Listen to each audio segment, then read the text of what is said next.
अस्सलाम वालेकुम नाज़रीन, मैं हूं आपका होस्ट लाला शहबाज गिल अपने यूट्यूब चैनल प्रोग्राम के साथ खुदा देख रहा है हमें। असल में मेरा ये प्रोग्राम आज पहला है और ये मैं पहला प्रोग्राम इसलिए कर रहा हूं कि मेरा स्लोगन हकूकुल आबाद है। हकूकुल आबाद में असल में बात यह इंसानियत की होती है और इंसानियत की बात में तमाम इश्यूज़ आ जाते हैं। और आज मैं जिस इश्यूज़ पे बात करना चाहता हूँ वो है कब्ज़ा माफिया। कब्ज़ा माफिया और पुलिस का किरदार।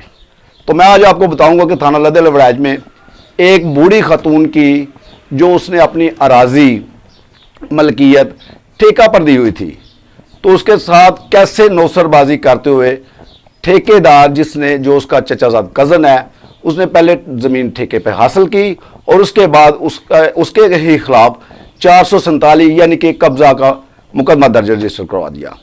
तो नाज़रीन, मैं उम्मीद करता हूं कि आप मेरे चैनल को सब्सक्राइब भी करेंगे और पसंद भी करेंगे और आपका फीडबैक मेरे लिए मिलना बहुत ज़रूरी है। तो नाज़रीन, जैसे मैं जिक्र कर रहा था, ये बूढ़ी खातून जिसकी आप तस्वीर स्क्रीन पर देख सकती हैं, इसका नाम सफ़िया ज़ोजा अशक है।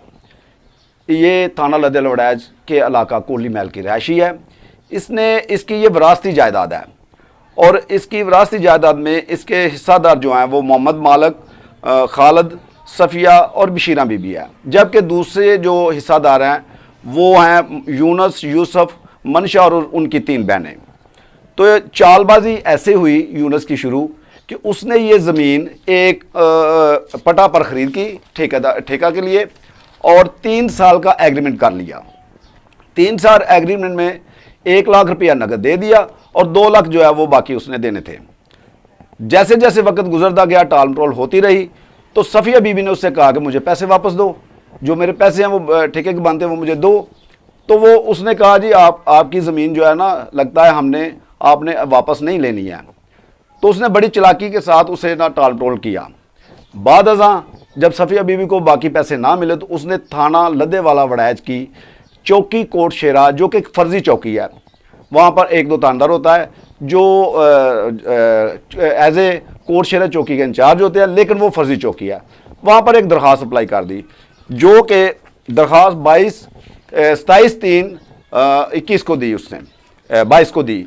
जब 27/3 को दरख्वास्त दी तो थानेदार उस वक़्त के तैनात रियाज ने दोनों फ्रीकैन यानी कि सफ़िया बीबी और यूनुस को तलब कर लिया। जब तलब कर लिया तो उनकी बात सुनी। बात सुनने के बाद सफ़िया बीबी को ये कहकर घर भेज दिया गया कि आप अपनी ज़मीन जाके काश खुद कर लें, अब इसने ठेका पर ज़मीन नहीं लेनी है। सफ़िया बीबी मुतमईन होकर चली गई। जब सफ़िया बीबी मुतमईन होकर चली गई तो उसने अपने मवेशियों के लिए एक जो है मकान बनाने की गर्ज से वहाँ मिट्टी डलवाई। चूँकि यूनुस और पुलिस की मिलीभगत हो चुकी थी, उसने वो मिट्टी डलवाते उसके बेटों की एक फुटेज निकाली। वो फुटेज निकालने के बाद 15 पे कॉल की।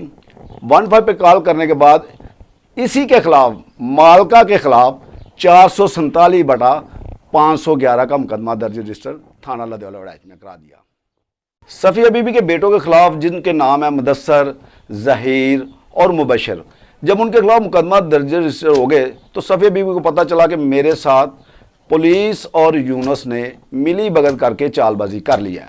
तो उसने फ़ौरन क्या किया, मुतलका एडिशनल सेशन जज से अपने बेटों की ज़मानत कबल गिरफ्तारी करा ली और ज़मानत करवाने के बाद वो SHO, डिप्टी, तमाम अफसरान को अपनी फ़र्द मलकियत, ये अकरारनामा, दी गई दरख्वास्त, सभी कुछ दिखाती रही, लेकिन किसी भी जगह उसकी सुनवाई ना हुई।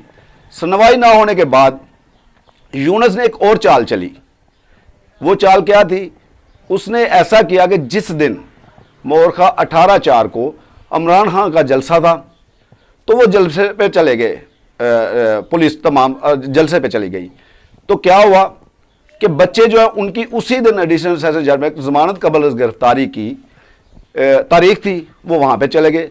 यूनुस ने अपने हवारियों को बुलवाया और ट्रैक्टर की मदद से मिट्टी को मसावी कर दिया, जिस पर खातून सफ़िया बीबी जो कि घर अकेली थी, उसने देखा कि मेरी ज़मीन पर कुछ लोग ट्रैक्टर से हल चला रहे हैं, तो मौका पर पहुंची और उसने उन्हें बाज़ ममनू का किया कि आपका और मेरा जो है वो फैसला भी पुलिस ने नहीं किया, दोनों फ्रीकैन को मना किया गया है, तो अब बराए मेहरबानी یہاں پر کوئی کام نہ کرے.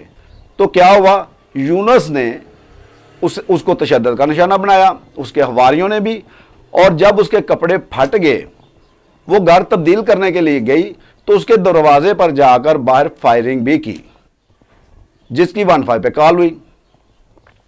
موقع پر اس وقت کے موجود تفتیشی جو ہے ASI طفیل, اس نے جا کر موقع وزٹ کیا, جس نے SHO کو رپورٹ بھی دی کہ فائرنگ بھی ہوئی ہے, تشدد بھی ہوا ہے. تو SHO صاحب کیا کہہ رہے ہیں, نہیں آپ ایسا کرو کہ یہ مقدمہ بھی انہی کے خلاف درج کرا دو. جس پر صفیہ بی بی نے ایک اور قدم اٹھایا, انصاف حاصل کرنے کی ایک اور قدم اٹھایا. تو کیا کیا اس نے, SSP انویسٹیگیشن کے پاس پیش ہو گئی. SSP انویسٹیگیشن کے پاس جب پیش ہوئی تو انہوں نے دونوں فرینکون کو طلب کیا. اب ہوا کیا کہ وہاں پر صفیہ بی بی تو پیش ہوئی, لیکن مدعی مقدمہ جنہوں نے اراضی پر قبضہ کیا ہوا ہے وہ اسے دیکھتے ہی وہاں سے چلے گئے, اور SHO صاحب بھی وہاں پیش نہ ہوئے. جس پر انویسٹیگیشن نے IO اور SHO کو شوکز نوٹس جاری کر دیا. شوکز نوٹس جاری ہونے کے بعد SHO کی کال صفیہ بی بی کو آتی ہے کہ آپ تھانہ آئیں, آپ کا مقدمہ درج کرنا ہے. تو صفیہ بی بی تھانے چلے جاتی ہے. جب تھانے دونوں فریقین کی بات سنتے ہیں تو پتہ چلتا ہے کہ واقعہ ہی وقوع ہوا ہے, اور یونس وغیرہ نے اسلحہ کے زور پر تشدد بھی کیا ہے اور فائرنگ بھی کی ہے. تو اب SHO صاحب جو تعینات ہیں جناب سلیمان سلیم صاحب, وہ کیا کہتے ہیں کہ آپ خاتون ایسا کرو کہ درخواست کو چینج کر دو تو میں آپ کی FIR درج کر دیتا ہوں. بوڑھی خاتون صفیہ بی بی نے منع کیا کہ جو میں نے لکھا ہے وہ سچ ہے, آپ اس پر جو مقدمہ درج کریں. تو SHO صاحب کیا فرماتے ہیں, سنیے ذرا. انصاف دلانے والے SHO صاحب عورت کو کہتے ہیں کہ آپ ایک چلاک اور رنگ باز خاتون ہو, پہلے تمہارے بیٹوں کے خلاف مقدمہ درج کیا ہے, اب تمہارے خلاف مقدمہ درج کر کے حوالات میں بند کر دوں گا. ذرا سنیں, ذرا دیکھیں SHO صاحب کیا بوڑھی خاتون کو کہا کہ اب پہلے تمہارے بیٹوں کے خلاف مقدمہ درج کیا ہے تو اب تمہارے خلاف مقدمہ درج کے حوالات میں بند کر دوں گا. جبکہ SHO صاحب نے دونوں فریقین کو سن لیا ہے, دونوں فریقین کے سچ جھوٹ کا پتہ چل گیا ہے. تو بجائے ان کے خلاف مقدمہ درج کرنے کے عورت کو تھریٹ کیا جا رہا ہے, ڈرایا دھمکایا جا رہا ہے کہ وہ آواز نہ اٹھائے. اور آخر میں اسے کیا کہتا ہے کہ جاؤ اسی آفیسر کے پاس جس نے مجھے سزا دیا, اب مقدمہ بھی تمہارا وہی درج کرے. تو خاتون کو پتہ چل جاتا ہے کہ اصل میں SHO سلیمان سلیم کو مجھ پر غصہ کس بات کا ہے.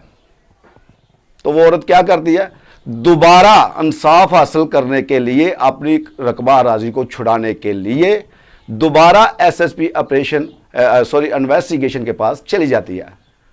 اسے تمام حقائق سے آگاہ کرتی ہے. SSP انویسٹیگیشن SHO کو آدھا گھنٹہ میں پیش ہونے کی حکم دیتا ہے. جب آدھا گھنٹے میں پیش ہونے کی حکم دیتا ہے تو SHO صاحب پیش ہو جاتے ہیں. وہاں کہتا ہے جی میں ابھی جا کر ان کا مقدمہ بھی درج کروں گا اور میرٹ پر تفتیش کروں گا. جبکہ SSP انویسٹیگیشن کیا کہتے ہیں کہ آپ نے نہیں, آپ نے جب میں بلاؤں گا ادھر پیش ہونا ہے میرے پاس, میں خود دیکھوں گا اس کو. بوڑھی خاتون نے SSP انویسٹیگیشن کو دعائیں دیں, اس کی صحت تندرستی کی دعائیں کیں, مگر SHO سلیمان سلیم کو بد دعائیں دیں, جولی اٹھا کر کہ تم میری اراضی پر زبردستی قبضہ تم کروا رہے ہو. ذرائع کے سے یہ بھی معلوم ہوا کہ یونس جو ہے, جہاں کا یہ SHO ہے, جس گاؤں کا ہے, اس کے گاؤں کے ساتھ والے گاؤں میں یونس کی 2 بیٹیوں کی شادی ہوئی ہے. تو وہ SHO کو اپروچ کرتے ہیں کہ یہ جگہ, یہ اراضی کا قبضہ جو ہے آپ نے واگزار نہیں کرنے دینا. صفیہ بی بی پھر پریشان ہو جاتی ہے.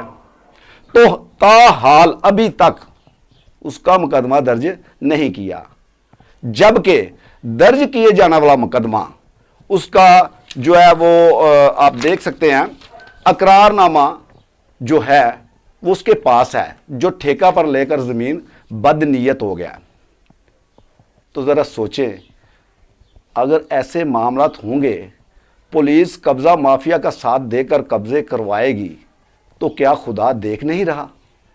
क्यों बोल जाते हैं ये लोग इंसाफ की सीटों पर बैठकर कि खुदा ने अगर नेमत की शक्ल में तुम्हें ये ताकत दी है तो उसका हिसाब भी उतना ही सख्त होगा। इसी तौर पर तैनात होने वाले SHO सुलेमान सलीम की बाज़गश्त आपने सुनी। मैं एक और आपको बात बताता हूँ कि SHO सुलेमान सलीम क्या फरमाते हैं कि जो गर्दौरी इनके पास है, जिन्होंने मुकदमा दर्ज कराया है, वो मालिक है, और जिसके पास फर्द मलकियत है वो मालिक नहीं है। आप ज़रा सोचें, कभी ऐसा भी हुआ है कि जिसके पास फर्द मलकियत हो मालिक वो होता है? लेकिन ये हादसाती SHO सुलेमान सलीम साहब ये फरमाते हैं कि नहीं जी, जिसके नाम गर्दौरी है मालिक वो है, फर्द मलकियत की इसके सामने कोई हैसियत नहीं है। मुझे आप एक बात बताएं, क्या ये इंसाफ का तकाजा है? आप भी समझदार हैं, आपको भी मालूम होगा, लायर को भी मालूम होगा, हर बंदे को ये पता है कि रजिस्ट्री और फर्द, इंतकाल रजिस्ट्री और फर्द मालिक वो होता है। लेकिन SHO साहब का कहना है कि ये खातून मालका नहीं है, गर्दौरियाँ जो हैं वो यूनुस के नाम हैं, जबकि यूनुस जिसके पास इसके गांव से आई हुई सिफारिश है और साथ में ताल्लुकात हैं, तो उसका सिर्फ यही मकसद है कि ये मालका औरत नहीं बल्कि गर्दौरी रखने वाला यूनुस है। आप मुझे बताएं, क्या ये ठीक है? नहीं, बिल्कुल नहीं।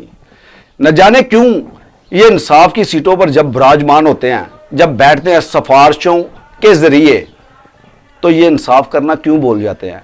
ये अपनी ज़मीर फरोशी को क्यों ज़्यादा तरजीह देते हैं? सिर्फ पैसे के लिए, और पैसे की खातर एक औरत को दर बदर की ठोकरें खाने पर मजबूर कर देते हैं। इसी तरह से कब्ज़ा माफिया जन्म लेता है और लोगों की प्रॉपर्टी पर कब्जे करते हैं। लेकिन खुदारा ये मत भूलें कि खुदा देख रहा है। मैंने ये आज अपनी पहली स्टोरी कब्ज़ा माफिया पर की है, जो आपने सुनी। इंसाफ के तकाज़ों को पूरा करने के लिए अदारों के बड़े बड़े अफसरान मौजूद हैं। अब देखते हैं कि वो इस पर क्या एक्शन लेते हैं, और इस खातून को जो कि इंसाफ के लिए, हसूल इंसाफ के लिए दर बदर की ठोकरें खा रही हैं।